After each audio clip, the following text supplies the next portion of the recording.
Assalamualaikum warahmatullahi wabarakatuh. Wilujeng enjing, wilujeng tepang di pengajaran bahasa Sunda. Pengajaran bahasa Sunda ayeuna di kelas 5 nyata tentang hirup rukun di halaman 29. Hirup rukun artinya hidup, rukun tetap rukun. Jadi hirup rukun artinya hidup rukun. Di halaman 30. Akur jeung papada batur. Ada guguritan dina pupuh magatru. Ingat, pupuh waktu kelas 4 sudah belajar ada 17 pupuh. Di sini kita akan mempelajari tentang pupuh magatru dari syair-syairnya, yaitu tentang akur jeung papada batur. Tidak pasti pupuh Pak Magatru itu harus ini liriknya beda-beda. Akur jeung papada batur, akur jeung dengan papada sesama batur orang lain. Hirup di dunia kudu akur jeung batur. Boh jeung lanceuk oge adi. Lanceuk artinya kakak. Sabab mun hirup teu akur, hirup teh moal walagri. Sok heureut di lawang panto. Heureut serat susah. Jadi kalau kita tidak akur dengan seseorang, itu akan dunia itu akan serasa sempit, karena ketika kita mau ke sini, ya ada orang ini, ya ada orang ini. Jadi tidak boleh kita tidak akur dengan orang lain, harus akur, harus rukun. Hirup teh kudu sauyunan jeung batur. Tong hayang hirup mandiri. Komo apalagi lamun boga musuh, apalagi kalau punya musuh. Loba teuing musuh hiji, loba banyak, teuing terlalu. Loba teuing musuh hiji kalau di bahasa Indonesia kan satu musuh saja itu sudah terlalu banyak. Diarantep engke komo. Lamun hirup teu akur jeung pada batur, komo mun sok resep usil, ka batur sok nganggap musuh. Oge dulur kitu deui. Hirup entong sologoto. Entong di sini bukan nama orang, tapi entong di sini jangan, enggak boleh, tidak boleh. Lamun orang hirup tara campur gaul, ku batur diantep pasti. Kudu hate tingkah laku, mun teu bisa mawa diri. Kamamana tangtu ngantau. Nah, yang itu cukup. Sekarang kita ke halaman 32. Mikawaru pupuh magatru. Kita akan belajar pupuh magatru tiap padana atau bait atau paragraf diwangun ku 5 pada lisan, artinya 5 baris. Ia pupuh teh mibanda watak sedih atau prihatin. Pupuh magatru sifatnya adalah sedih. Geura urang tengetan cutatan tina guguritan akur jeung papada batur. Di paragraf di bait pertama, hirup di dunia kudu akur jeung batur. Maka kita kalau dalam bahasa Indonesia kita harus mengetahui suku katanya. Misalnya suku kata dari kata Bandung, Bandung. Kemudian misalnya dari kata mobil, mobil. Ingat, satu suku kata itu mengandung satu huruf vokal. Kembali lagi diingat, huruf vokal A, I, U, E, O. Di pupuh magatru, di pada lisan yang pertama, di barisan yang pertama, hirup di dunia kudu akur jeung batur. Di sini ada keterangan 12 U. Artinya ada 12 suku kata yang diakhiri dengan huruf U. Hirup di dunia. Sampai situ 5. Kudu akur jeung. Itu kalau dalam bahasa Sunda E dan U, masih ingat satu kata itu tidak boleh dipisah. Jeung jadi sudah 10. Batur. Jadi ada 12 suku kata sehingga 12 strip U. Yang kedua, pada lisan yang kedua. Di situ ada keterangan 8 I, artinya ada 8 suku kata atau 8 penggalan kata dan diakhiri dengan huruf I. Boh, jeung, ingat satu suku kata mengandung satu huruf vokal. Boh, jeung, lan huruf vokalnya A, lan, ceu, walaupun itu ada huruf E dan U itu satu. O, G, A, D. Jadi ada 8 suku kata diakhiri dengan huruf I. Pada lisan yang ketiga, sa, bab, mun, hi, ru, te. akur 8 u pada lisan di pada lisan nuka tilu. Ayeuna dina nuka 4 aya tulisan hirup teh moal walagri. Coba kita hitung. Ingat, satu suku kata satu huruf vokal, kecuali dalam bahasa Sunda ada e dan u, itu satu katanya eu hirup teh mo a wa lag ri. Ada 8 huruf, 8 suku kata dengan diakhiri huruf i. Yang terakhir pada lisan nu terakhir nyata sok, he, ret, di, la, wang, pan, to. 8 suku kata dengan diakhiri huruf o. Sampai situ dipahami. Kita harus mengerti dulu di pembelajaran waktu sebelumnya itu ada tentang satu penggalan suku kata, satu huruf vokal, diingat lagi vokalnya a, i, u, e, o. Selebihnya adalah huruf konsonan.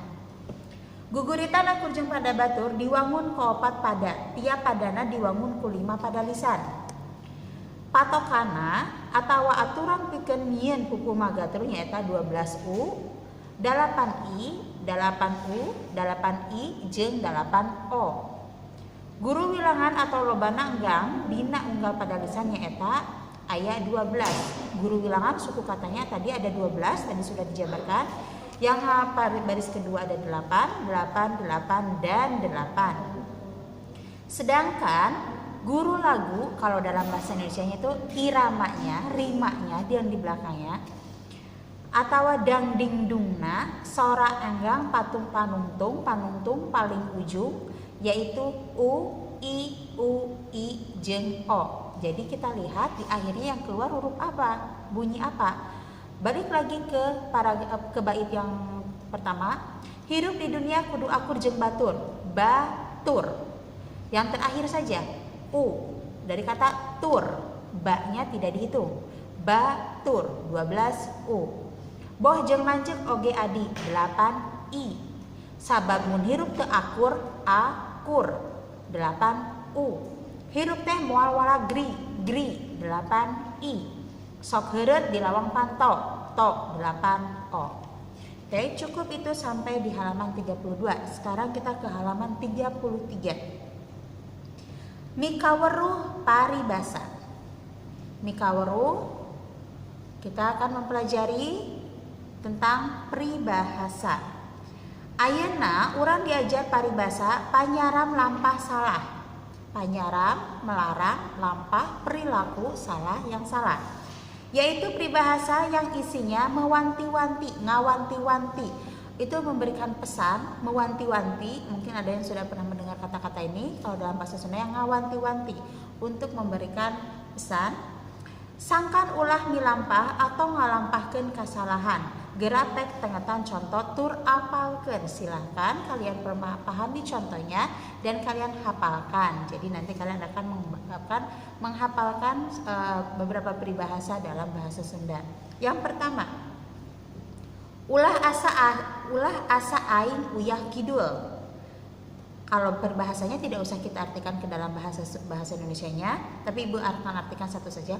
Ulah jangan asa aing merasa paling diri uyah kidul. Garam kidul itu lebih ke di sini pantai ya, pantai kidul. Jadi karena garam itu dibuatnya kan dari air laut, jadi merasa paling asin, merasa paling jago. Nah, ulah asa aing uyah kidul artinya nuduhkeun ka jelema anu boga rasa aing panggindingna. Artinya menunjukkan ke orang yang merasa paling dirinya paling gagah, panggindingna paling gagah, pangkasepna paling cakep, atau pangtegepna paling apa ya? Ya gagah juga sih sama. Kalau panggindingnya mungkin keren ya, panggindingnya keren, pangkasepna cakep, dan pangtegepna ganteng, gagah, berani gitu. Jadi yang kita akan translate ke bahasa Indonesia hanya arti dari peribahasanya saja. Kalau peribahasanya tetap tidak boleh diganti karena itu adalah peribahasa bahasa Sunda. Nomor 1. Ulah asa aing uyah kidul, artinya menunjukkan ke orang yang merasa dirinya paling keren, paling cakep, paling ganteng. Nomor 2. Ulah bentik curug balas nunjuk. Curug itu nih, telunjuk. Artinya ngan paparentah baik teu daek prak kusorangan, hanya bisa memerintah saja tetapi tidak mau mengerjakan sendiri. Nomor 3. Ulah geledug ces. Kagiatan anu alus tu rame mimitina tapi teu lila. Kegiatan yang bagus awal-awalnya tapi tidak bertahan lama. Lila di sini artinya tidak tahan lama. Telila tidak tahan lama. Nomor 4. Ulah gindi pikir belang bayah, artinya goreng hate. Resep nyilakakeun batur, artinya jelek hati, hatinya jelek. Resep suka mencelakakan orang lain. Ini tidak boleh. Ingat, peribahasa yang kita sedang bahas adalah peribahasa yang melarang kita untuk melakukan suatu pekerjaan atau kegiatan yang salah. Nomor 5.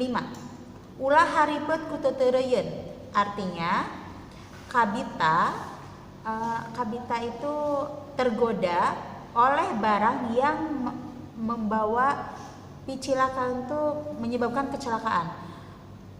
Tergoda oleh barang yang menyebabkan kecelakaan. Mungkin di sini apa ya? Lebih ke ada barang yang membawa kecelakaan, misalnya kita melihat barang yang kita sukai. Jadi intinya kita melihat barang tapi manfaatnya nggak ada, yang menyebabkan kita melakukan misalnya suatu pencurian atau apa.